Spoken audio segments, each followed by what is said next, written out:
¿Cuál es el verdadero precio de la supervivencia cuando el orden establecido se reduce a cenizas? Las bóvedas de piedra de las ciudades portuarias se desmoronan. Las galeras comerciales arden. La población huye despavorida. Los carros de guerra pesados, antes invencibles y símbolos de una hegemonía militar absoluta, se atascan en el lodo costero, neutralizados por una infantería ligera carente de armaduras pesadas. Los grandes imperios hitita y micénico, que se erigieron como monolitos inquebrantables durante siglos, caen uno tras otro en cuestión de pocos años. Las rutas comerciales globales del Mediterráneo han sido despedazadas. El estaño ya no llega desde el lejano oriente, el cobre ya no se descarga en los muelles bulliciosos. La compleja cadena económica de la Edad del Bronce se colapsa, deteniendo instantáneamente las producciones estratégicas. Las alteraciones climáticas y una sequía de años aniquilan las cosechas. El hambre expulsa a pueblos enteros de tierras agotadas, convirtiendo a los agricultores de ayer en invasores despiadados.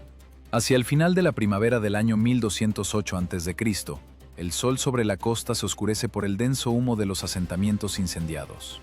Al oeste de las fronteras del antiguo Egipto se gesta una amenaza inédita.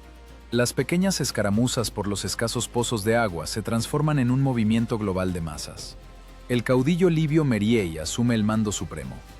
Une a las tribus del desierto, dispersas y enemistadas durante décadas, bajo un solo estandarte implacable. A su campamento en expansión llegan, en un flujo incesante, misteriosos extranjeros arrojados a la costa por el colapso sistémico del viejo mundo. Mercenarios, piratas, parias militares. Aquellos a quienes los escribas de los templos del antiguo Egipto llamarán más tarde los pueblos del mar. Hablan decenas de lenguas distintas. En sus fraguas de campaña, el bronce capturado en combate se funde las 24 horas del día. Se forjan nuevas espadas largas de tajo, diseñadas específicamente para el combate cerrado agresivo. No es un ejército tradicional. Es una coalición tónica que no tiene camino de retorno. Una frontera geográfica separa dos realidades absolutamente incompatibles.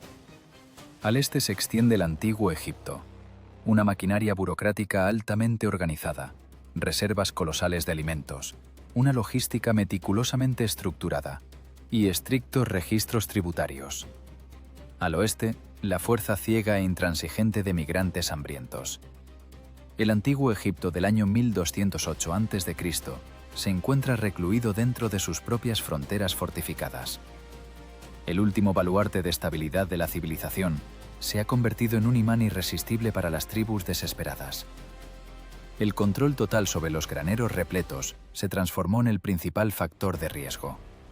La riqueza acumulada se convierte en una sentencia de muerte. La diplomacia es absolutamente inútil contra aquellos que no tienen con qué alimentar a sus familias.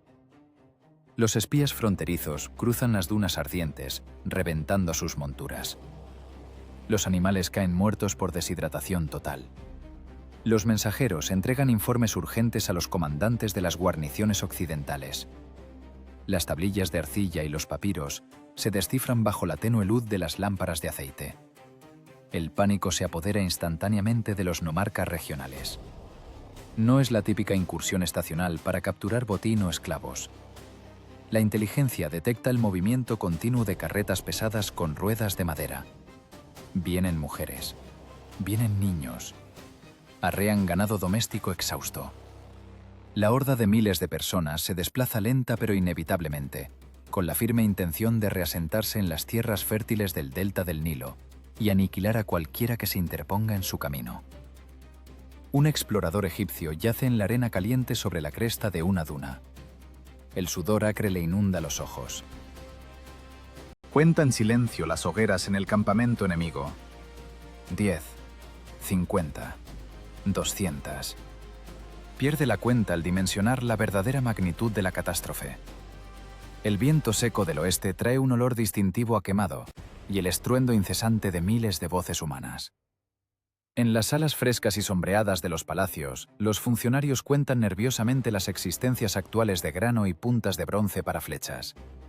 Intentan evaluar matemáticamente la escala de la horda que se aproxima. Las cifras en los informes militares crecen con cada día que pasa. Como está grabado en piedra en Karnak, los extranjeros vinieron y sus planes eran firmes como el cobre. Estos textos esculpidos se convertirán en las principales evidencias de una época brutal. Ahora los escribas solo registran fríamente los hechos. Se ha perdido el control sobre los pozos occidentales. Las líneas de suministro vitales han sido cortadas. Las hogueras de señales en los puestos de avanzada más lejanos ya no se encienden. El enemigo aniquila metódica y fríamente las patrullas de vanguardia, dejando totalmente ciega la inteligencia egipcia. Cientos de tiendas de campaña dispersas se funden gradualmente en un mar infinito de cuero cosido y bronce afilado. El movimiento de esta masa es imposible de detener con ningún método antiguo o persuasión. Las espadas de cobre y la desesperación de los migrantes se cierran como un nudo corredizo en la garganta de la frontera occidental del delta del Nilo. Mientras este nudo se aprieta despiadadamente, en la tensión condenada de Menfis, el envejecido faraón Merneptah evalúa con frío cálculo la profundidad de la catástrofe inminente. Los mensajeros entran corriendo al fresco salón del trono. Sus pechos suben y bajan pesadamente por la larga carrera. Arrojan sobre el suelo de piedra polvorientas bolsas de cuero.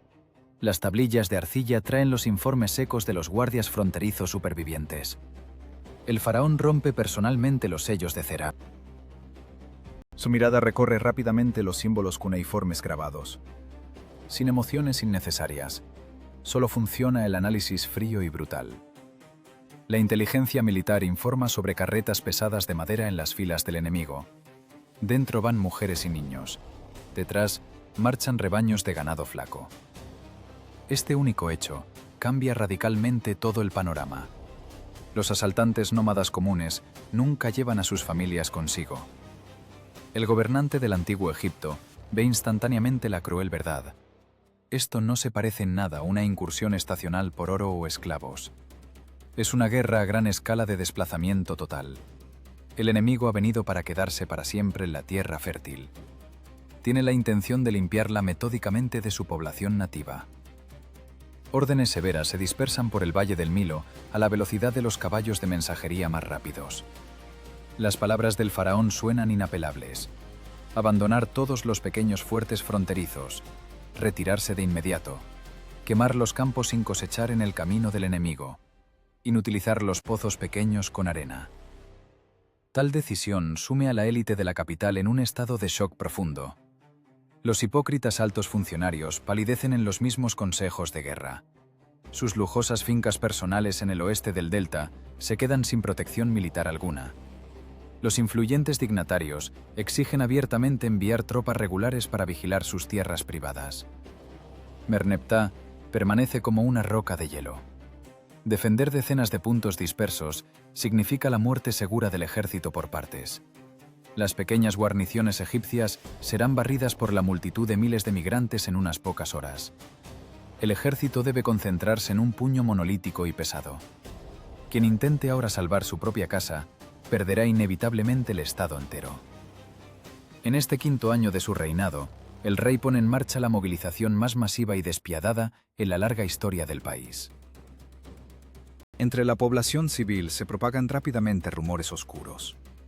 A las ciudades fronterizas llegan refugiados exhaustos del lejano norte. Traen relatos breves y aterradores. La gran ciudad comercial de Ugarit ha sido reducida a cenizas. Su famosa flota fue destruida en los puertos. El poderoso reino hitita simplemente dejó de existir bajo los golpes de hordas desconocidas. Los grandes centros aliados cayeron uno tras otro. No resistieron ni unos pocos días. El pánico se arrastra rápidamente por las estrechas calles comerciales de Menfis y Tebas. La gente entierra el grano a toda prisa en hoyos en la tierra. Los comerciantes ricos barrican firmemente las pesadas puertas de madera de sus almacenes. Los sacerdotes en los templos duplican apresuradamente la cantidad de rituales diarios. Esperan sinceramente comprar su salvación ante el colapso del viejo orden mundial. Pero el olor del incienso quemado no es capaz de detener las pesadas hojas de cobre. Solo la violencia estatal extremadamente organizada es capaz de frenar este caos primitivo. El antiguo Estado se convierte rápidamente en un mecanismo militar único y coordinado. En todo el país se encienden simultáneamente miles de fraguas ardientes. Los talleres de armamento trabajan sin descanso día y noche. El cobre se funde continuamente en crisoles de arcilla al rojo vivo. Los maestros funden por miles puntas de flecha nuevas y más resistentes. Los escribas registran meticulosamente cada escudo de madera entregado desde el arsenal. Un viejo herrero de piel oscura en Tebas se limpia en silencio el hollín acre de la cara. Sus manos fibrosas están cubiertas de quemaduras frescas. Afila metódicamente el borde de una pesada hacha de bronce. Conoce perfectamente un hecho inmutable. De la agudeza de esa hoja específica depende directamente la supervivencia de sus propios hijos. En los cuarteles se reparan a toda prisa los carros de guerra. Los maestros carreteros reemplazan radios agrietados y tensan cuero de buey fresco.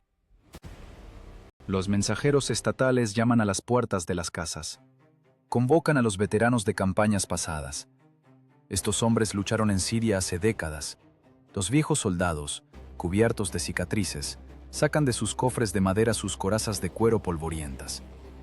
No pierden tiempo en largas despedidas. Los guerreros experimentados conocen demasiado bien el verdadero precio de una derrota militar. A mediados del tercer mes de verano del año 1208 a.C., los procesos de movilización alcanzan su punto máximo. Los regimientos de infantería dispersos se concentran lentamente en los puntos de reunión del norte. Decenas de miles de pies marchan sobre el suelo ardiente bajo un sol abrasador e implacable. Un denso polvo se eleva como una alta columna amarilla sobre los caminos. Los comandantes reprimen brutal y públicamente el más mínimo intento de deserción. Los tribunales de campaña funcionan con extrema celeridad. Los castigos se ejecutan frente a la formación de reclutas aterrorizados. Una disciplina rígida e impecable se convierte en la única barrera fiable contra el creciente miedo masivo. La maquinaria militar egipcia debe funcionar como un organismo único y absolutamente desalmado. Las tropas reunidas en una formación compacta están listas para una larga marcha hacia el norte. Pero la información sobre el enemigo sigue siendo aterradoramente escasa. Los esquemas tácticos egipcios estándar se desarrollaron durante siglos para batallas formales con ejércitos regulares vecinos. Suponen maniobras complejas de carros ligeros y un prolongado intercambio de flechas a distancia. Sin embargo, al cuartel general del faraón llegan algunos exploradores heridos que sobrevivieron a las primeras y sangrientas escaramuzas en las fronteras occidentales. Estos soldados malheridos arrojan sobre la mesa ante los generales las armas capturadas a los extranjeros. Los comandantes examinan los trofeos en total desconcierto. Son espadas rectas, largas e inusualmente pesadas. No están forjadas para estocadas o para el combate de formación a distancia. Estas hojas masivas están creadas exclusivamente para una carnicería agresiva, caótica y despiadada en el cuerpo a cuerpo. El generalato egipcio se percata de repente de un hecho aterrador. La doctrina militar clásica del Imperio Invencible podría colapsar por completo al primer choque frontal con las vanguardias del enemigo. La doctrina militar clásica del Imperio Invencible podría colapsar por completo al primer choque frontal con las vanguardias del enemigo. Esta fría comprensión no llega en los silenciosos despachos de la capital. Nace en el polvo de las fronteras occidentales más remotas. Mucho antes de la llegada de las fuerzas principales del faraón, los destacamentos ligeros de exploración egipcios son los primeros en entrar en contacto visual directo con el enemigo. Los carros de patrulla rodean lentamente las altas dunas de arena. El aire ardiente distorsiona el horizonte. Los caballos resoplan nerviosos, sintiendo el denso olor a cuerpos sucios y a quemado.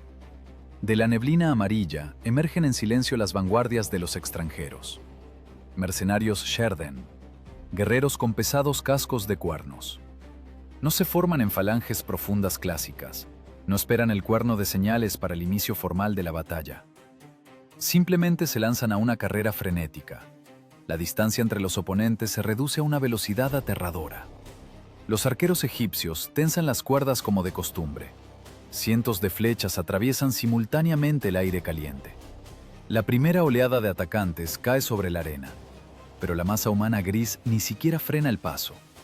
La velocidad de su aproximación rompe instantáneamente el ritmo matemático habitual de un combate de maniobra formal. La distancia desaparece rápidamente.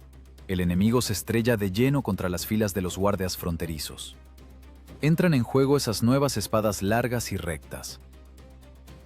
El pesado bronce fundido corta el espacio seco con un silbido zumbante. No son las estocadas precisas y cuidadosas de las dagas egipcias tradicionales. Es una fuerza de la naturaleza absolutamente ciega y agresiva de tajos amplios. Los escudos de madera tradicionales de los infantes egipcios se parten en dos. El grueso cuero de buey es atravesado de lado a lado. Esta protección fue diseñada durante siglos exclusivamente para detener flechas ligeras de caña al final de su trayectoria. Es absolutamente inútil contra la demoledora energía cinética de una hoja masiva que cae. Golpe, crujido de madera, grito. La infantería egipcia intenta frenéticamente reorganizarse en una línea defensiva densa. El enemigo simplemente no les concede ni un segundo para una maniobra táctica compleja. Los migrantes fuertemente armados imponen con dureza el combate de contacto. A mediados de la primavera del año 1208 a.C., la vieja táctica de la guerra a distancia muere bajo el peso del cobre extranjero. Los carros egipcios de élite pierden momentáneamente su principal ventaja, la velocidad. Los vehículos ligeros se atascan en el suelo blando, intentando en vano ganar distancia. La infantería enemiga actúa de forma impredecible. No huyen ante la vista aterradora de los tiros de caballos lanzados a la carga. Hombres hambrientos se arrojan directamente bajo los cascos. Cortan despiadadamente los tendones de los caballos con sus largas hojas. Las tripulaciones caen al suelo con estrépito. Los carros volcados se convierten en un obstáculo inútil. La dinámica del combate móvil se transforma en una carnicería estática. El ejército egipcio confió durante siglos en el agotamiento metódico del enemigo a una distancia segura. Los recién llegados trajeron consigo la táctica del exterminio físico total en el cuerpo a cuerpo. Los exploradores supervivientes en caballos reventados traen estos informes a la retaguardia profunda. Los partes son extremadamente secos. Los hechos paralizan al mando regional. Los generales de Estado Mayor en sus tiendas frescas leen los primeros informes de bajas. La estadística es despiadada. La tasa de supervivencia de las patrullas de vanguardia tiende a cero. La formación tradicional del ejército regular egipcio requiere un amplio espacio operativo y una estricta coordinación visual de las acciones. Los pueblos del mar imponen un caos ciego. Los informes causan un verdadero pánico entre la alta oficialidad. Las hojas largas funcionan como una fuerza de destrucción implacable. Siegan metódicamente, fila tras fila, las primeras líneas de los defensores. El aparato burocrático del imperio se enfrenta a un fenómeno que es imposible de predecir o controlar. Los fuertes fronterizos aislados en la frontera occidental reciben el primer golpe pesado de la invasión a gran escala. Es la culminación sangrienta del choque entre dos doctrinas militares absolutamente diferentes. Las pequeñas guarniciones intentan desesperadamente mantener las posiciones fortificadas. Es un intento condenado. Los gruesos muros de ladrillo crudo no salvan de las decenas de miles de migrantes que asaltan. El enemigo no construye máquinas de asedio ni realiza complejos túneles de ingeniería. La coalición simplemente presiona con una masa infinita de cuerpos. Los defensores agotan metódicamente todas las reservas de flechas. La cuerda de los arcos revienta por la tensión continua. Y luego llega el silencio. La ola de migrantes inunda los parapetos. Las oficinas de la capital registran el cese total de los suministros de provisiones a los sectores occidentales. Los escribas en Memphis toman sus cálamos de caña y con movimientos uniformes tachan regimientos regulares enteros de las listas de raciones estatales. Nadie envía destacamentos de rescate. Nadie pierde tiempo contando a los caídos. De repente se revela otra anomalía aterradora.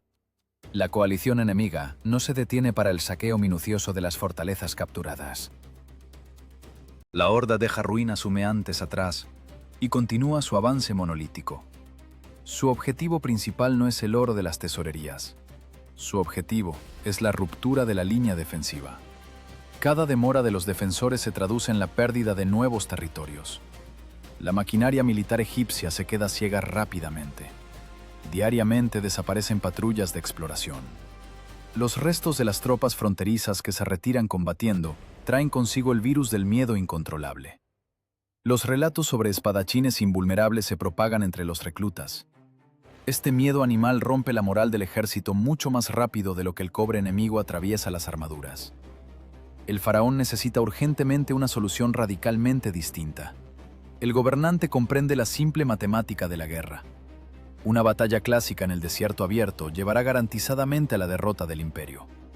La horda enemiga es más maniobrable en el caos. El monarca envejecido se inclina en silencio sobre el mapa. Necesita una geografía específica. Busca el punto táctico ideal, el punto donde la ventaja abrumadora del enemigo en el combate cercano se convierte en su trampa mortal. Su dedo se desliza lentamente sobre el papiro. Su mirada se detiene en un estrecho cuello de botella. Allí donde los pantanos intransitables se encuentran con las arenas muertas, se alza la solitaria fortaleza de Perire. La solitaria fortaleza de Perire se convierte en el centro geográfico de la carnicería que se avecina. Merneptah toma una decisión fría y matemáticamente calculada. Ordena cesar por completo los caóticos choques frontales en la frontera. La orden suena descabellada para los generales de la capital. Apartarse, dejar pasar al enemigo profundamente hacia el interior del país. Entregar hectáreas fértiles al desgarro de los extraños. Esto parece una locura táctica o cobardía senil. Los oficiales superiores rechinan los dientes con rabia impotente mientras observan la retirada de las unidades de vanguardia. Pero el envejecido faraón ve mucho más allá que sus ambiciosos comandantes. Está atrayendo deliberadamente a la colosal horda de migrantes hacia una gigantesca trampa natural. Está preparando metódicamente un cepo mortal. Comienza una marcha forzada de varios días del ejército regular egipcio. Los regimientos bien entrenados abandonan los campamentos seguros del norte. Las tropas se mueven bajo el sol abrasador de mediados de la primavera del año 1208 a.C. Las primeras horas del camino están acompañadas por una breve euforia. Los soldados creen sinceramente en un pronto escarmiento contra los salvajes. Pero el implacable sol blanco quema rápidamente ese optimismo ingenuo. Comienza una rutina mecánica y agotadora. El paso pesado de decenas de miles de soldados levanta en el aire una pared impenetrable de polvo amarillo. El calor funde la mente. La sed seca la garganta de forma insoportable. Las pesadas corazas de múltiples capas se convierten en hornos ardientes sobre los cuerpos de los infantes. Un trago de agua tibia y turbia de un viejo odre de cuero se convierte en la única recompensa por los extenuantes kilómetros recorridos. Los oficiales con látigos marcan continuamente un ritmo despiadado. Detenerse está estrictamente prohibido. A los reclutas que caen por golpe de calor, simplemente los arrastran a la orilla polvorienta del camino. El ejército debe ocupar las posiciones asignadas antes de la llegada de la masa principal del enemigo.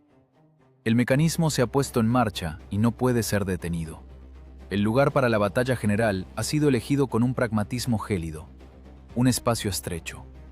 A la izquierda se extienden los pantanos profundos y putrefactos del delta del Nilo. A la derecha se elevan las dunas muertas y absolutamente carentes de agua del desierto de Libia.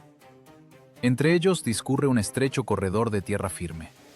Es precisamente aquí donde se introduce lentamente la masa torpe de las tribus libias y los mercenarios Sherden. Caminan en una multitud compacta junto con sus familias, rebaños y carretas. La horda entra ciegamente directo al cuello de botella. El faraón, con una sola decisión, priva al enemigo de su principal ventaja táctica. Les quita por completo el espacio. En esta angostura artificial, las nuevas espadas largas de tajo pierden instantáneamente el radio de ataque necesario. Los invasores simplemente no tienen dónde blandir el arma para golpear. Las pesadas ruedas de madera de las carretas de los migrantes se hunden profundamente en el lodo.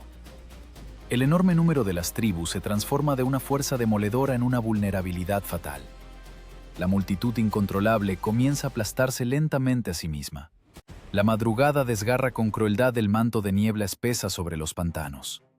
Los migrantes despiertan ante el retumbar sordo y rítmico de los tambores. Salen de sus tiendas desplegadas, miran hacia adelante. El impacto matutino paraliza instantáneamente a los jefes nómadas. El paso estrecho está bloqueado por completo. Al frente, se alza monolítica una muralla infinita y refulgente de pesados escudos egipcios. Las escamas de cobre de las armaduras destellan de forma cegadora bajo los primeros rayos del sol naciente. No hay movimientos caóticos. No hay gritos de guerra. Solo un orden absoluto y aterrador de regimientos regulares formados en una línea perfecta. Miles de lanceros permanecen inmóviles como estatuas. Los aurigas sujetan con firmeza las riendas, calmando a los caballos entrenados. El silencio de los defensores zumba de manera siniestra en los oídos de los recién llegados. La maquinaria militar egipcia espera su momento en silencio. La geografía misma se torna repentinamente hostil para los invasores. El agua estancada en los pantanos vecinos está infestada de enfermedades. La arena ardiente del desierto mata con un calor insoportable. El camino de regreso está bloqueado por sus propios y torpes convoyes de suministros y por decenas de miles de miembros de su tribu que vienen detrás. El genio táctico del envejecido gobernante se convierte en un instrumento afilado de lenta aniquilación psicológica. Los egipcios no dan ni un paso al frente, no atacan primero, simplemente se quedan parados, mirando a los condenados. Esta espera agotadora y densa quiebra la voluntad de los nómadas con mucha más eficacia que una lluvia tupida de flechas de caña. El calor aumenta inevitablemente con cada hora que pasa. Las limitadas reservas de agua dulce en el gigantesco campamento de los migrantes se evaporan rápidamente bajo los rayos abrasadores. De repente, la dirección del viento cambia bruscamente. Comienza a soplar desde los pantanos putrefactos. El viento trae un olor asfixiante a descomposición y nubes tensas de pequeños insectos picadores. Los caballos de los migrantes entran en un pánico desesperado. Los animales se sueltan de sus ataduras, pisotean a ciegas las tiendas temporales y los restos de las provisiones. Este pequeño incidente desencadena de inmediato una reacción en cadena de miedo atávico dentro de la horda atrapada. La gente comprende con horror que está acorralada. La trampa perfecta se cerró sin un solo golpe de espada. Surge una sensación físicamente tangible de una carnicería inminente. Las palabras del faraón fueron estas: que miren su perdición hasta que el miedo se beba su sangre. Y miran. Los jefes de la coalición cotónica se reúnen en un consejo apresurado. Sus rostros están grises por el polvo incrustado y la fría comprensión de su propia impotencia. Discuten con furia, intentando encontrar una salida al laberinto mortal en el que ellos mismos entraron con alegría. El líder libio, Merille, aprieta con nerviosismo la empuñadura de su arma pesada. Entiende claramente que ha caído en una red táctica. Cada minuto de demora forzada agota catastróficamente las fuerzas de su gente indisciplinada. Cada gota de sudor acre derramada debilita imperceptiblemente su determinación. La estática los está matando. La guerra de nervios pasa a su fase más aguda y dolorosa.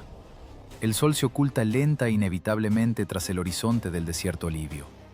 Sumerge el gigantesco campamento de los migrantes condenados en una oscuridad densa y asfixiante.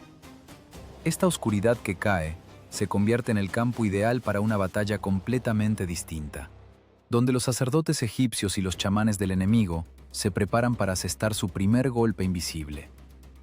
En esta oscuridad sofocante e impenetrable comienza una batalla totalmente diferente. El cielo sobre los pantanos se cubre de pesadas nubes negras. Las estrellas están completamente ocultas. El silencio presiona físicamente los tímpanos. En el gigantesco campamento de los migrantes se encienden cientos de hogueras tenues. Los chamanes libios arrojan hierbas secas y huesos de animales triturados a las brasas ardientes. Gritan conjuros con voz ronca hacia el vacío.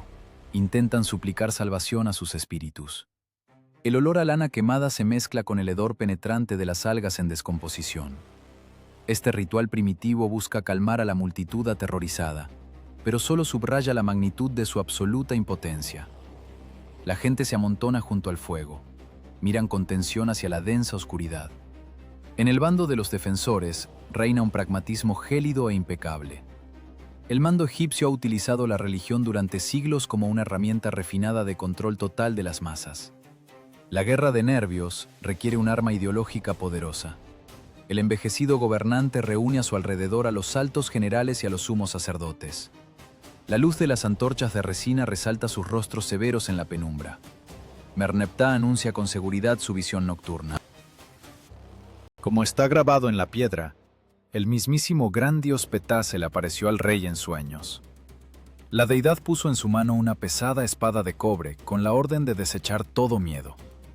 Este gesto no tiene nada que ver con el éxtasis religioso. Es un cálculo psicológico frío y matemáticamente preciso. La maquinaria estatal pone la visión en marcha de inmediato. Los oficiales transmiten con sequedad las palabras del faraón a las largas filas de los infantes que están en guardia de combate. El rumor de una intervención divina directa cementa la disciplina con más fuerza que los castigos corporales. Los veteranos cubiertos de cicatrices aprietan con más fuerza las astas de sus lanzas. El cansancio agotador retrocede. Mientras en el cuartel del faraón se forja metódicamente el monolito ideológico, en la línea de fuego se derrama sangre real. Los generales no piensan esperar al amanecer salvador. Envían a los matorrales pantanosos e intransitables a grupos ligeros de exploradores profesionales. Nada de corazas pesadas, nada de insignias de identificación. Solo taparrabos oscuros, rostros densamente embadurnados con lodo del pantano y dagas cortas de cobre. Esta matanza nocturna carece de nobleza. Consiste en breves choques en la oscuridad total y húmeda. Las patrullas de avanzada de los Shardana intentan controlar el estrecho perímetro alrededor del campamento de los migrantes. Los mercenarios pesadamente armados caminan a ciegas con el lodo fétido hasta las rodillas. Sus nuevas y largas espadas de tajo se enganchan constantemente en los tallos rígidos de las cañas. El voluminoso equipo de combate se convierte de repente en una carga fatal. Los infiltrados egipcios actúan en absoluto silencio. Un golpe desde el agua oscura. Un estertor, una caída pesada, sin quejidos fuertes, solo chapoteos sordos y el suave crujido de los tallos rompiéndose. Los invasores son exterminados metódicamente uno a uno. Las trampas están colocadas con inteligencia en todos los senderos secos. Tendones tensos y resistentes derriban a los que pasan. Estacas afiladas escondidas en el lodo blando atraviesan de lado a lado las suelas de las sandalias. Cada movimiento en falso trae la muerte. Uno de los centinelas libios se queda paralizado. Escucha. A la derecha se oye un chapoteo casi imperceptible. Gira la cabeza bruscamente. Un tajo corto. La hoja ancha encuentra sin error el punto vulnerable sobre la clavícula. El cuerpo se desploma lentamente entre la maleza. El combatiente egipcio no pierde ni un segundo en comprobarlo. Se disuelve instantáneamente en la niebla nocturna. Esta limpieza sistemática paraliza por completo el perímetro de seguridad del enemigo. Los pocos patrulleros sobrevivientes huyen despavoridos hacia los asentamientos. Traen consigo el virus devastador del miedo incontrolable. Cuentan de forma atropellada sobre sombras que degüellan a la gente sin hacer ruido en los pantanos. El pánico se extiende rápidamente por el enorme campamento. Las mujeres aprietan con fuerza a los niños contra sus pechos. Los guerreros se aferran con espasmos a las empuñaduras de sus espadas. Clavan la vista en la oscuridad de tinta hasta que les duelen los ojos. Esperan el golpe mortal desde cualquier dirección. De repente ocurre lo imprevisto. Un grupo de Shardana, enloquecidos por la tensión, se lanza por cuenta propia a la oscuridad. Intentan contraatacar al enemigo invisible. La disciplina se desmorona. Decenas de combatientes pesadamente armados irrumpen en el cañaveral con gritos fuertes. Muelen las cañas a ciegas, revelando sus posiciones. Los hostigadores egipcios se retiran con frialdad. Atraen a los mercenarios enfurecidos a lo profundo de la ciénaga. El sonido de hombres ahogándose en el lodo resuena como un eco sobre el agua estancada. Esta pérdida sin sentido de sus mejores guerreros termina de quebrar el espíritu de la coalición. El ejército regular egipcio continúa inmóvil. Los comandantes reservan las fuerzas de los principales regimientos pesados. Dejan que los migrantes se vuelvan locos lentamente en la sofocante trampa. Las reservas de agua dulce se agotan. Otra riña violenta por un trago de agua estalla justo al lado de los carros de madera. El enemigo comienza a destruirse a sí mismo de forma metódica, incluso antes del enfrentamiento general. La coalición, encerrada en la trampa ardiente, se desintegra rápidamente desde adentro. La noche da paso a un amanecer gris, revelando el brillo cegador de la formación egipcia en el horizonte. El brillo cegador de la formación egipcia en el horizonte es lo primero que ven los agotados migrantes bajo los rayos del sol naciente. El amanecer no trae un frescor salvador, trae un calor despiadado. Sobre el horizonte del desierto libio se eleva lentamente un disco blanco incandescente. Amanece. Las escamas de cobre de las armaduras y las hojas de las lanzas de miles de infantes egipcios reflejan sincronizadamente esta luz matutina. Se crea una muralla de fuego insuperable para los ojos del enemigo. La línea monolítica de escudos pesados permanece absolutamente inmóvil. Ninguna maniobra, ningún grito de guerra, solo un silencio gélido y el orden geométricamente perfecto de los regimientos regulares. Este cálculo frío y pragmático quiebra la voluntad más rápido que cualquier golpe en el pecho. Dentro de la coalición herméticamente cerrada, se pone en marcha rápidamente un proceso irreversible de desintegración. La enorme horda comienza a devorarse a sí misma en vida. El principal recurso de supervivencia se ha agotado por completo. Las últimas reservas de agua dulce desaparecen a media mañana. Las tinajas de arcilla están absolutamente vacías. Los odres de cuero se han arrugado bajo el sol abrasador. La sed deja de ser una simple molestia física. Se convierte en una tortura total. Lenguas hinchadas, labios agrietados, conciencia nublada. La fisiología básica se impone sobre cualquier solidaridad tribal. Justo al lado de los pesados carros de madera del convoy, estallan las primeras peleas espontáneas. Los nómadas libios acusan abiertamente a los mercenarios pesadamente armados de robar los restos de agua. Los Sardana responden en silencio con golpes de sus pesados puños. Los que ayer eran hermanos de armas se aferran con espasmos a sus cuchillos de bronce. Una carnicería corta y sin sentido se desarrolla alrededor de un charco de lodo seco. El jefe supremo Merille pierde por completo el control sobre las Fuerzas Unidas. Sus órdenes a gritos se ahogan irremediablemente en el estruendo creciente de una multitud de miles de personas presa del pánico. Ya no hay disciplina, solo queda el instinto de supervivencia. Los escribas del Estado Mayor egipcio, en una pequeña elevación, registran lo que ocurre de forma metódica y seca. Los informes de inteligencia describen con claridad los crecientes signos de histeria masiva entre las familias de los migrantes. El comandante de los arqueros egipcios se limpia con calma el sudor salado del rostro.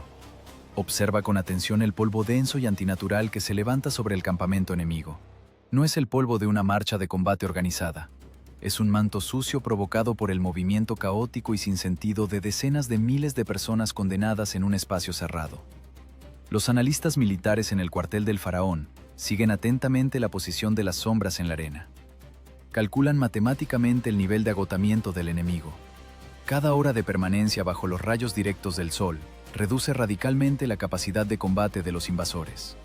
Al mismo tiempo, los infantes egipcios reciben raciones de agua según un horario estricto desde los depósitos protegidos en la retaguardia.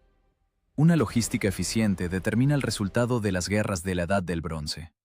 Los enemigos comienzan a comprender claramente la cruel verdad. El camino hacia el bendito Nilo está bloqueado por completo. Atrás solo queda el desierto sin agua y ardiente. No hay absolutamente a dónde huir. Los pesados carros del convoy con mujeres y niños están irremediablemente atascados en el lodo fronterizo. La trampa del faraón Merneptah funcionó a la perfección. La desesperación empuja a los nómadas a medidas extremas e irracionales. Comienzan rituales febriles y sangrientos. Los sacerdotes de las tribus degüellan a toda prisa al último ganado famélico, intentando apaciguar a sus dioses mudos. La sangre espesa se absorbe instantáneamente en la arena caliente. Oraciones fuertes, que terminan en chillidos, se dirigen a un cielo indiferente. Sin embargo, estas acciones caóticas solo siembran un miedo primitivo ante la catástrofe inminente. El ruido de los rituales se estrella impotente contra el silencio gélido de la maquinaria de muerte egipcia. El ejército regular del imperio simplemente espera. Los defensores de la civilización saben que el sol abrasador hará la mitad de su trabajo sangriento. Hacia el mediodía el viento se calma por completo. El aire se vuelve denso, pesado e insoportablemente caliente. La temperatura en el estrecho corredor entre los pantanos y las dunas alcanza un punto crítico. La gente empieza a caer muerta por golpes de calor justo bajo las ruedas de sus propios carros. Nadie retira los cuerpos. La muerte se convierte en el decorado habitual de este día. El Estado Mayor egipcio observa con frialdad la agonía del enemigo. Nadie siente lástima. La seguridad del Estado no tolera sentimentalismos. Un repentino sonido retumbante desgarra el aire ardiente. Uno de los destacamentos de mercenarios no soporta la colosal presión psicológica. Varios cientos de guerreros se lanzan desde su posición con gritos. Corren a ciegas hacia los pantanos, esperando encontrar salvación en el agua turbia. Sus pesadas armaduras los hunden instantáneamente al fondo de la ciénaga. Los que no se ahogan se convierten en blancos fáciles para los arqueros egipcios. El silbido corto de las ligeras flechas de caña, chapoteos sordos y de nuevo el silencio. Este intento fallido de huida pone el punto final. Los migrantes condenados, desechando las últimas dudas, comprenden la única verdad que queda. Solo tienen un camino, hacia adelante. Las tribus dispersas comienzan a reunirse lentamente en una horda masiva e incontrolable, olvidando sus diferencias ante el choque inevitable. Las diferencias desaparecen ante el choque frontal inevitable. Las tribus dispersas olvidan viejos rencores al ver los pesados carros de guerra egipcios en los flancos. Se fusionan definitivamente en una horda masiva e incontrolable. Ya no es una alianza de jefes independientes negociando por influencia y recursos junto a las hogueras nocturnas. Es una multitud gigantesca, cegada por la sed y atrapada en una trampa geográfica. Los enemigos de ayer se ponen hombro con hombro en silencio. Los nómadas libios con túnicas ligeras igualan el paso con los mercenarios sardana de armaduras pesadas. Desaparece la compleja jerarquía social. Solo queda el imperativo fisiológico puro: sobrevivir a cualquier precio. El aire ardiente tiembla pesadamente sobre las densas filas de los nómadas. Un polvo gris y espeso se asienta en los rostros agrietados. Miran fijamente hacia adelante. Allí se alza la muralla monolítica y geométricamente perfecta de los escudos egipcios de cuerpo entero. Las escamas de cobre de las corazas reflejan sin piedad los rayos directos del sol. El brillo cegador del bronce afilado corta físicamente los ojos de los recién llegados. El jefe libio Merille sale a las primeras filas. Ya no da órdenes tácticas. La multitud de miles de personas simplemente no escucharía sus palabras por encima de su propio estruendo. Él marca el único vector de ataque que queda. El jefe levanta en alto su pesada espada. La hoja ancha atrapa un rayo de sol cegador. Grita con la voz rota. El sonido se ahoga instantáneamente en el creciente rugido primitivo de decenas de miles de gargantas. La multitud la responde con un aullido salvaje y continuo. Es el sonido de hombres condenados. El fatalismo cruel borra por completo los restos del pensamiento racional. Toda esa masa colosal de carne sudorosa y metal está lista para lanzarse a ciegas directamente contra las lanzas caladas. Comprenden la lógica simple del momento: romper la línea de defensa o quedarse para siempre en este estrecho y sucio desfiladero. La geografía de Perire no les dejó camino de regreso. Las mujeres junto a los carros en la retaguardia comienzan a golpear rítmicamente con palos de madera a los costados de los vehículos. El ruido crea un fondo pesado y opresivo para el inicio de la carnicería. Detrás de la cegadora muralla de escudos egipcios funciona una lógica totalmente distinta. Allí no hay lugar para la furia primitiva o los impulsos individuales. Allí reina la eficiencia desalmada y letal de un ejército regular. El silencio opresivo de la formación egipcia es desgarrado por un redoble de tambores ensordecedor. Golpe, pausa, golpe. El estruendo sordo resuena en el pecho de cada soldado en el campo. Este sonido ha sido creado exclusivamente para la sincronización matemática de los movimientos de la colosal maquinaria militar. La formación egipcia da un paso corto al frente. Miles de lanzas de bronce bajan simultáneamente la posición de combate bajo un ángulo preciso. Los comandantes caminan en silencio a lo largo de las filas traseras. Comprueban metódicamente la tensión de las cuerdas en los arcos compuestos. Cuentan con pedantería las flechas en las aljabas. Cada flecha tiene un valor de inventario estricto. Cada unidad de munición ha sido contabilizada por los escribas estatales y cada una está obligada a encontrar un objetivo concreto en la masa que se aproxima. En estos mismos minutos, cuando el sol de primavera del año 1208 antes de nuestra era alcanza su cenit absoluto, los generales dan las últimas disposiciones. Las palabras suenan extremadamente pragmáticas. No tomar prisioneros en las primeras horas del combate, rematar a todos los caídos. Los oficiales articulan con claridad la motivación principal. Señalan con sus cortos puñales de bronce hacia atrás, a sus espaldas. Allí se extiende el fértil valle del Nilo. Allí están los graneros llenos. Allí esperan sus propias familias. La ruptura de esta estrecha línea defensiva significa la aniquilación física total del Estado. Nadie en la formación siente odio hacia los agotados migrantes. Los soldados del imperio no desprecian al enemigo. Simplemente tienen la obligación de liquidar metódicamente la amenaza. Es un procedimiento burocrático frío, traducido al lenguaje del metal. La salvación de la civilización exige un exterminio implacable para preservar las vidas en la retaguardia. El ritmo del tambor se acelera de forma implacable. Se funde en un estruendo continuo. La distancia entre dos mundos incompatibles comienza a reducirse rápidamente. La horda de migrantes se lanza desde su lugar. La tierra seca tiembla levemente bajo los golpes sincronizados de decenas de miles de pies. Los Shardana, pesadamente armados, irrumpen al frente con un rugido.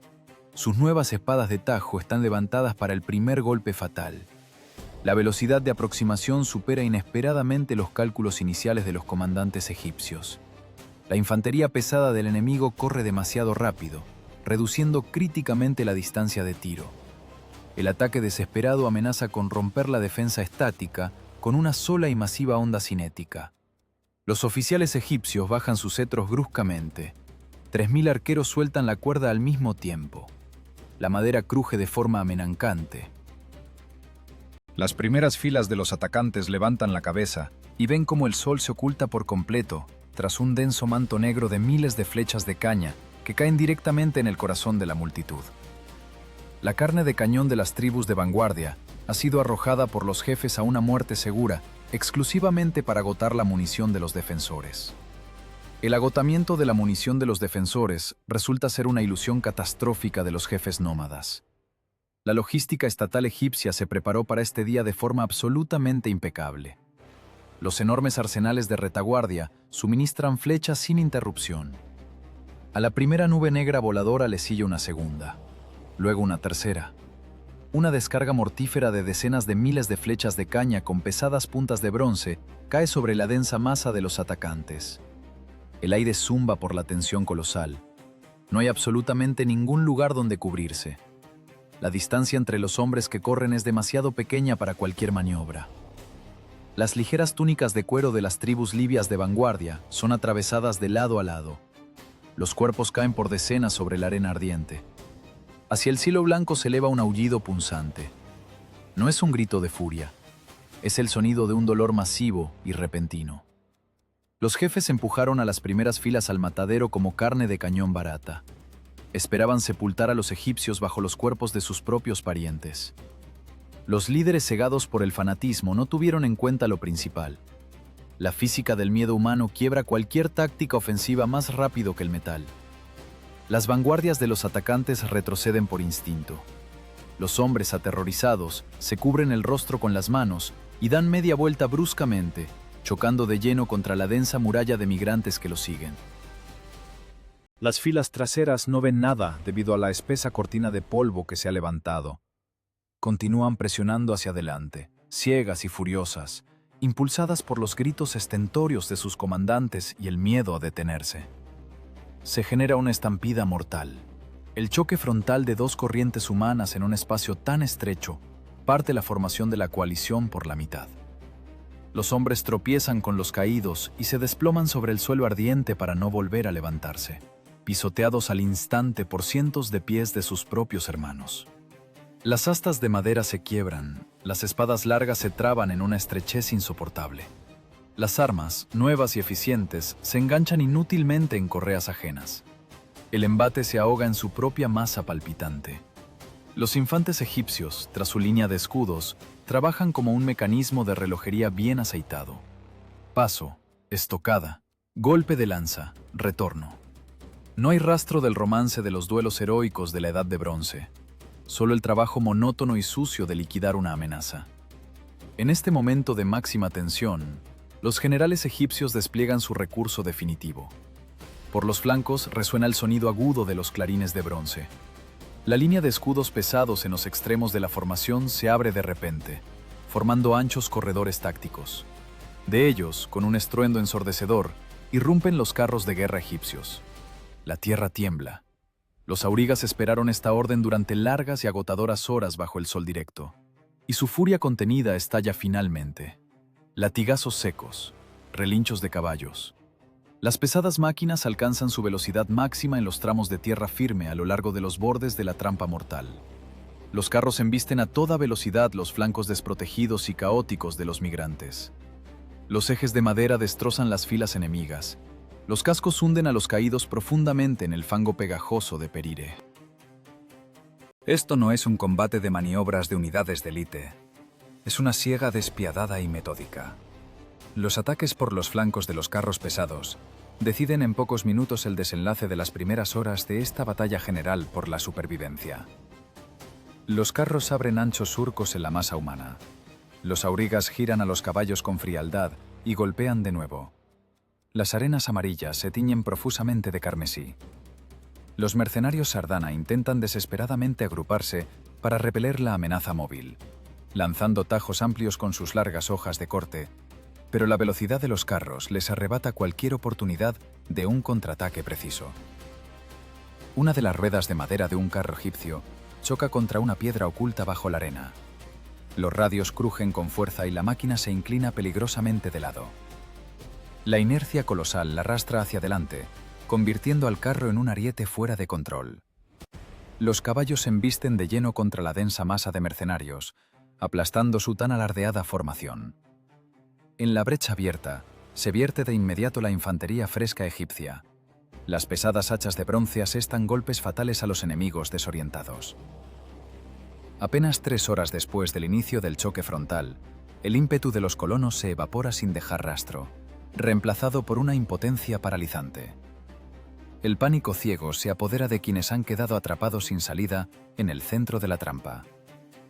Los hombres arrojan sus costosas armas en un acto de desesperación y se arrancan las pesadas armaduras, intentando trepar sobre los cuerpos de vivos y muertos con tal de escapar de la zona de matanza. El aire está saturado de una mezcla asfixiante de polvo, sudor salado y un penetrante olor metálico. Respirar se vuelve físicamente insoportable. La maquinaria militar egipcia sigue operando sin una sola fisura. Los oficiales, con rostros gélidos, imparten órdenes cortas continuamente. Las filas traseras suministran agua y lanzas de repuesto a las unidades de vanguardia sin interrupción. El mecanismo de la civilización mastica metódicamente a la horda tónica. Las brutales maniobras de los carros y el exterminio sistemático sellan para siempre el destino de toda una región. La coalición de migrantes pierde por completo cualquier cohesión. La formación militar deja de existir definitivamente y la multitud de miles de personas se convierte en una masa que se retuerce en agonía. Los infantes egipcios, con un rugido sordo, dan otro paso simultáneo hacia adelante. El cerco infranqueable de escudos de cuerpo entero se desplaza como un monolito, sin dejar espacio ni siquiera para una maniobra corta. Miles de ojos aterrorizados de los invasores buscan febrilmente a su líder. La multitud espera sinceramente un milagro o una orden salvadora. Pero allí donde esa misma mañana se alzaba orgulloso el estandarte de la coalición, el propio caudillo Merei toma la decisión que grabará su nombre para siempre en las listas de la infamia de los templos. Las listas de la infamia se llenan al instante. El caudillo Merei observa con un horror manifiesto la muralla monolítica de escudos egipcios que se avecina. Ve claramente cómo su gran sueño de nuevas tierras fértiles se desmorona sin piedad entre el polvo. El instinto atávico de supervivencia paraliza de inmediato cualquier orgullo del gobernante nómada. El líder de la coalición unida toma la decisión más cobarde de este largo y sangriento día. Abre espasmódicamente sus dedos temblorosos y el pesado arco compuesto cae con un golpe seco sobre el polvo ardiente del camino. El caudillo se despoja apresuradamente de sus sandalias de cuero. Sus pies descalzos le darán la velocidad necesaria para salvarse. Se da la vuelta bruscamente, dando la espalda a su ejército agonizante, y se desvanece cobardemente en la espesa cortina de arena del desierto. Lo abandona absolutamente todo a su suerte. Sus amplias tiendas de campaña, su plata capturada en combate, sus numerosas esposas y sus hijos pequeños. Esta huida estrepitosa quedó documentada para siempre por los funcionarios de la corte del antiguo Egipto. Como está tallado en la piedra, huyó, y el miedo estaba en su corazón. Pero ahora no hay una oscuridad nocturna que lo salve, Solo hay un sol de mediodía cegador y un colapso militar absoluto. La horda de miles de hombres se queda sin cabeza en un solo segundo. Los infantes egipcios ven claramente la vergonzosa huida del caudillo enemigo. El pesado silencio de sus filas disciplinadas estalla de repente. Miles de gargantas resecas emiten al unísono un rugido ensordecedor y visceral. La disciplina es reemplazada por un momento por una furia fría y controlada. La muralla defensiva monolítica de escudos se divide en veloces destacamentos móviles. Los egipcios, con un impulso potente, rompen la debilitada y vacilante formación enemiga. La punta de lanza de la infantería pesada corta sin piedad a la multitud desmoralizada en fragmentos aislados. Cualquier resistencia organizada está completamente rota. 6 horas de maniobras continuas y agotadoras bajo el sol abrasador dan su brutal resultado. La enorme coalición se convierte en una masa de fugitivos cegados por el pánico. Los hombres, en absoluta desesperación, arrojan sus pesadas espadas al suelo y caen de rodillas en el fango viscoso de Perire, cubriéndose la cabeza con las manos en un intento inútil de salvarse. Los mercenarios Sardana, que por la mañana infundían temor con sus nuevas y largas hojas, ahora se amontonan lastimosamente en grupos densos e indefensos. Las hachas de bronce de la vanguardia egipcia les asestan golpes rápidos y fatales. La máquina de guerra del imperio no muestra ni una pizca de cansancio. Los oficiales, con cálculo gélido, señalan nuevos objetivos a los lanceros.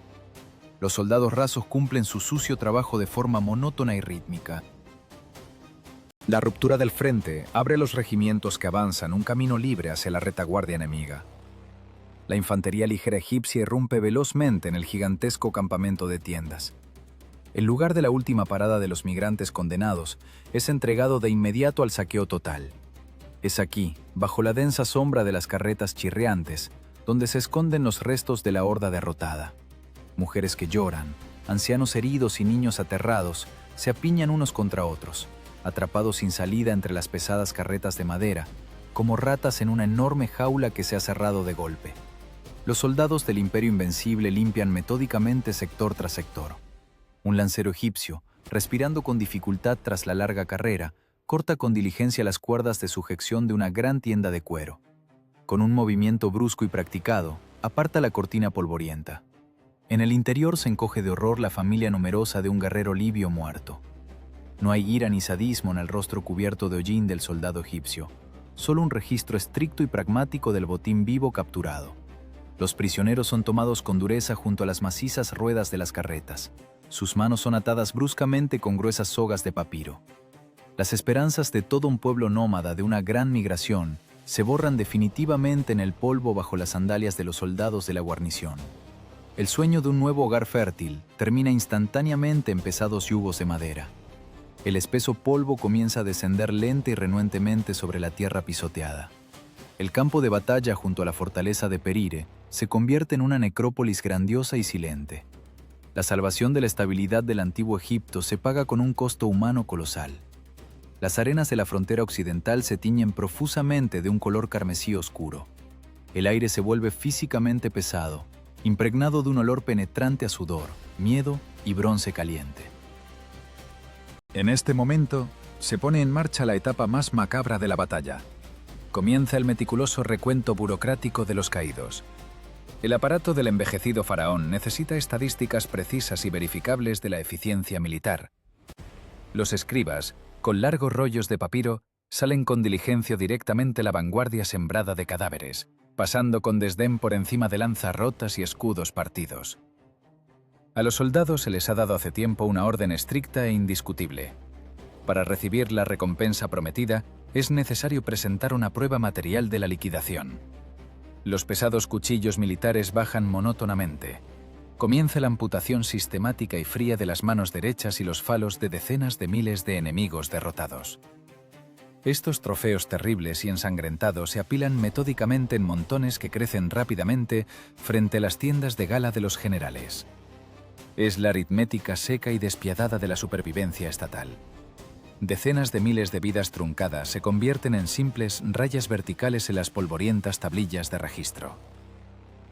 Un joven escriba de la capital moja con cuidado su fina caña en la tinta negra.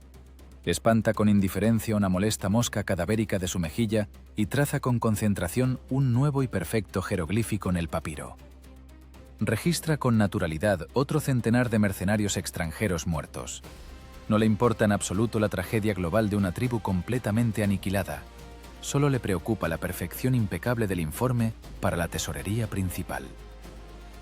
La pesada rueda de un carro de guerra que pasa cerca aplasta con un crujido fuerte una espada larga arrojada al lodo. El arma innovadora y letal de los recién llegados resultó ser absolutamente inútil frente a un sistema de represión organizado y desalmado. El sol del atardecer del año 1208 antes de nuestra era ilumina tenuemente las dimensiones grandiosas de la masacre ocurrida. Un enorme ejército de migrantes desesperados ha sido borrado de la faz de la tierra en mediodía de luz. La salvación de la civilización de la Edad de Bronce se ve exactamente así, sin leyendas hermosas, con mugre, calor agotador y un conteo metódico de cadáveres por partes. Los bárbaros creyeron sinceramente en sus nuevas hojas de bronce y en su furia ciega, demostrando solo que cualquier agresión es impotente ante un imperio capaz de convertir fríamente un genocidio masivo en un seco inventario de almacén. El anciano monarca recibe personalmente este inventario allí mismo, en el campo sembrado de decenas de miles de cuerpos mutilados. El aire es denso por el olor asfixiante de la sangre que se enfría y el bronce ardiente, pero el rostro del faraón Merneptah permanece absolutamente impasible. Escucha atentamente la voz monótona del gran escriba, que lee las cifras finales y matemáticamente precisas de las bajas de la coalición enemiga. Más de 6.000 guerreros libios muertos, miles de mercenarios sardana con armaduras pesadas aniquilados, cientos de pesadas carretas de madera saqueadas. Esto no es solo una victoria táctica de un ejército regular, es la aniquilación total y sistémica de una amenaza existencial. El soberano del antiguo Egipto hace un solo gesto breve y autoritario con la mano. El sonido agudo y penetrante de los cuernos militares de bronce resuena sobre los convoyes destrozados de la horda de migrantes detenida. El faraón da la orden tajante de detener de inmediato la matanza ciega. Esta decisión brusca no está dictada, ni mucho menos, por una repentina clemencia senil. Seguir matando se vuelve logísticamente poco rentable. Los muertos no aportan utilidad práctica alguna al Estado. No construyen templos de piedra, no cavan canales de riego ni sostienen lanzas en las guarniciones fronterizas. Un prisionero vivo y sano tiene un valor de mercado y militar concreto y fácil de calcular. La máquina burocrática reclama lo suyo con pragmatismo. En el lugar mismo de esta masacre grandiosa y sin precedentes, el soberano ordena erigir una maciza estela de la victoria en granito oscuro. Los mejores talladores de piedra ya salen apresuradamente de la capital para grabar para siempre en la superficie dura las palabras del triunfo absoluto. Como está tallado en la piedra, la semilla de los enemigos ha perecido sin retorno, y la rebelde Libia se ha convertido en una viuda desconsolada debido al poder del antiguo Egipto. El texto proclama oficialmente que el divino gobernante trajo a la tierra la paz eterna y la prosperidad. Pero este hermoso artificio político está tejido enteramente con la calma hipócrita y total de un valle del Nilo salvado temporalmente. En las salas frescas y sombreadas de los palacios de Menfis y de Tebas, la de las 100 puertas, los sumos sacerdotes queman profusamente los inciensos más caros. Alaban a sus dioses a voz en cuello, contando a los fieles la victoria predestinada del orden sobre el caos original. La nobleza de la capital regresa con alivio a sus banquetes lujosos, absolutamente segura de su propia exclusividad y de su seguridad inquebrantable. Cierra los ojos con esmero, casi de forma profesional, ante esa verdad terrible y descontrolada que continúa rugiendo con furia justo más allá de sus fronteras fortificadas. Mientras el Egipto saciado y aislado celebra alegremente su salvación local, todo el resto del mundo civilizado de la Edad de Bronce continúa ardiendo veloz e irreversiblemente en el fuego del colapso sistémico global. Los grandes reinos de los socios comerciales de ayer se convierten en ruinas humeantes y sin vida. Cientos de ciudades portuarias mediterráneas, antaño prósperas, son borradas para siempre de los mapas comerciales. Ninguna oración salvó al enorme imperio hitita de la destrucción total. Ninguna compleja alianza dinástica protegió los palacios de piedra de Micenas de las llamas devoradoras. El estado a orillas del Nilo sobrevivió a esta carnicería únicamente porque su líder estuvo dispuesto a derramar ríos de sangre ajena sin la menor vacilación moral. Mientras tanto, en las orillas de los polvorientos caminos que conducen al corazón del país, se desarrolla el final cruel y carente de toda compasión de esta migración masiva. Miles de prisioneros supervivientes, encadenados por completo con pesados yugos de madera, permanecen arrodillados con resignación en el polvo amarillo ardiente. Los orgullosos y libres guerreros de ayer, que buscaban desesperadamente un nuevo hogar para sus familias, ahora esperan en silencio su destino de esclavos. Los capataces militares avivan metódicamente con fuelles los pequeños hornos de campaña. Los pesados hierros de marcar se calientan hasta alcanzar un brillo blanco insoportable.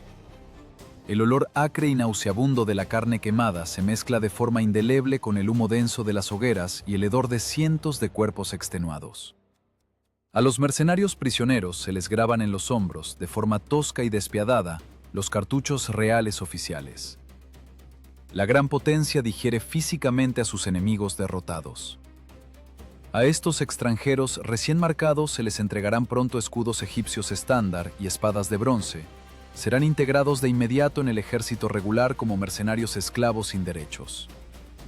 El poder resuelve con cinismo gélido el problema de sus propias bajas militares. El antiguo Egipto coloca conscientemente los cimientos sólidos de nuevas guerras futuras, exclusivamente sobre los huesos rotos de sus propios adversarios vencidos. Los agresivos invasores de ayer se verán obligados a resistir hasta la muerte, matando a los siguientes migrantes, protegiendo con seguridad los graneros ajenos y repletos. La nueva y dura realidad geopolítica queda definitivamente establecida al término del año 1208 antes de nuestra era. La vieja ilusión de seguridad eterna ha sido destruida de forma absoluta. La amenaza pesada e impredecible de constantes invasiones desde el mar tenebroso y el desierto calcinado pende para siempre sobre las tierras fértiles. El horror animal de la invasión se repetirá metódicamente una y otra vez, agotando la economía hasta que el viejo mundo de bronce se hunda definitivamente en la oscuridad de los siglos. La supervivencia temporal de un único mecanismo burocrático fue pagada generosamente con la muerte infame de decenas de miles de personas desesperadas. La tragedia de unas tribus se convierte siempre, bajo cualquier circunstancia histórica, en la herramienta más eficiente de supervivencia para otras. En esto consiste la indiferencia fría y absolutamente imparcial del paso inexorable del tiempo, que tritura los huesos de reyes y de simples nómada con la misma desatención. El ciclo global de la historia se cierra por completo. Al estudiar los secos informes de los antiguos analistas y las inscripciones triunfales de alabanza, se puede ver claramente el trasfondo auténtico y gélido de la supervivencia. Ninguna riqueza acumulada durante siglos salvará a una civilización si ésta olvida de repente cómo mantener la formación militar. Ningún granero repleto tiene la menor importancia si el imperio no está dispuesto a matar de forma sistémica y metódica para preservarlo. La diplomacia habitual resultó impotente ante el colapso climático y económico total.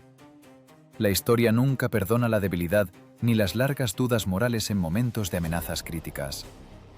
Cualquier sociedad que confíe en acuerdos humanitarios en lugar de en un bronce sólido y bien afilado, se desmoronará inevitable e inmediatamente bajo la presión monstruosa de hordas hambrientas y llevadas al límite absoluto. Digan ahora, mirando con atención las ruinas para siempre descompuestas de los grandes estados caídos del pasado remoto, si mañana mismo, en el horizonte de su propia estabilidad opulenta, aparecieran millones de migrantes infinitamente hambrientos que huyen de una muerte inminente, ¿abrirían sinceramente sus fronteras a esas personas desesperadas, intentando negociar ingenuamente para ustedes el derecho a la misericordia en un mundo que se derrumba velozmente? ¿O preferirían, sin la menor vacilación, levantar una muralla infranqueable de decenas de miles de cadáveres para que su propio mundo habitual viva, al menos, un corto día más?